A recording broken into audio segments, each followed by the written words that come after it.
Hi, you're watching CNBC TV 18 Newsreel. I'm Archana Solanki. A lot of important headlines are lined up for you. Let's get started with our cover story. After the all-party meeting over the weekend, Home Minister Amit Shah briefed Prime Minister Modi on the ground situation in Manipur. It comes a day after Chief Minister N. Biren Singh apprised Amit Shah about the situation. So far, over 100 people have been killed in the ethnic violence between the Meiteis and the Kuki community. The pressure is mounting on Biren Singh to quit for not being able to control the situation. Chief Minister has, however, downplayed this concern as merely politics.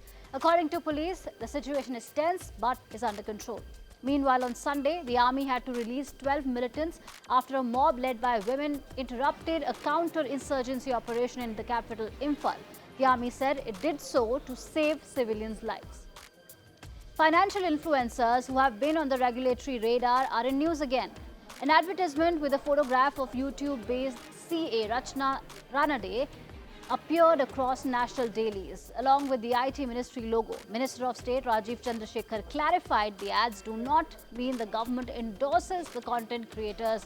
He also added that private platforms have been advised to be more careful when using government logos in awareness campaigns. Some registered investment advisors have told CNBC TV 18 that the advertisement is problematic because it gives an impression that the financial influencers are the real experts, while those who have registered with SEBI for the job are being burdened with compliance even for regular communications with clients.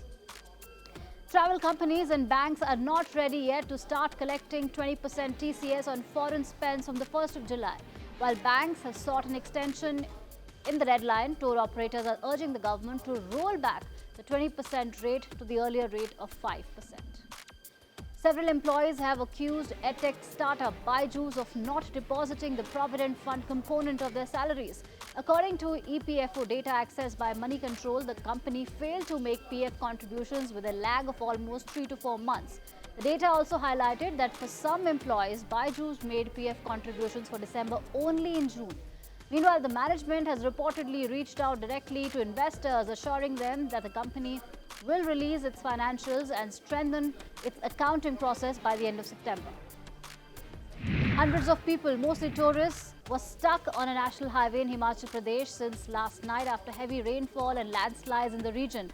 The Manali-Chandigarh highway witnessed a traffic jam stretching for nearly 11 kilometers. But in a relief, the highway has finally been opened after almost 20 hours.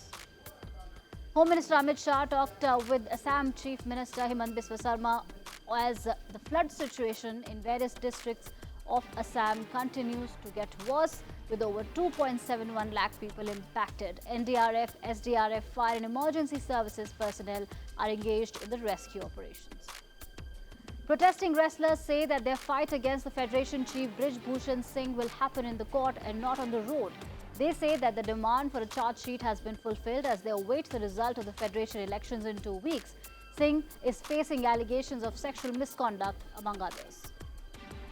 The Bombay High Court's Aurangabad bench has refused to allow a 15-year-old rape victim to terminate a 28-week pregnancy because physicians believe the baby would be delivered alive if the forced delivery is conducted at this point. The High Court states that child's mental and physical health needs to be taken into consideration. However, the girl will be granted full permission to keep the baby or give up for adoption after her delivery. International headlines. Yevgeny Prigozhin-led Wagner Group, formerly known as Kremlin Sword Arm, revolted against Russian defense system on June 23rd. Mutiny against Putin. Now, Russia's defense minister visited the troops for the first time since this mutiny, which Putin has called treason. The uprising came to a stop on Saturday night when Prigozhin declared the suspension of his military's march on Moscow. It was followed by a declaration that he and the Kremlin had reached an agreement.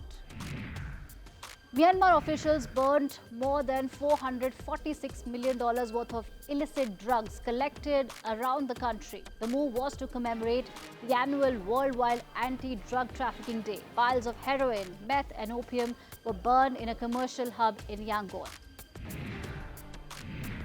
Alright, it's time for our moment of the day. These visuals are from Canada, where couples engage in a wife-carrying race, with the husbands taking on the challenge of carrying their wives or a friend through an obstacle-filled course. Seems quite familiar to Bollywood blockbuster Dum Laga Ke Haisha. We leave you with these visuals. Thank you for watching.